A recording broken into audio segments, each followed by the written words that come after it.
اخوتنا العراقيين اللي خارج العراق في اوروبا وكندا واستراليا وامريكا وغيرها، ليش نايمين؟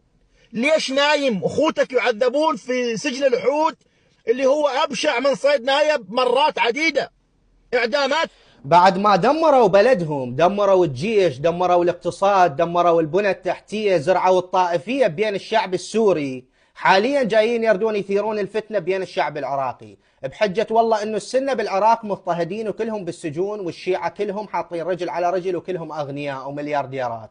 هذا الحكي ما يعبر بس على المراهقين ب 12 سنة، ولو حتى ب 12 سنة العراقي اللي عمره 12 سنة مستحيل تعبر عليه هاي الامور، بس احنا نحاول نحذر ونوصل فكرة من هيك نماذج وهيك شخصيات مريضة.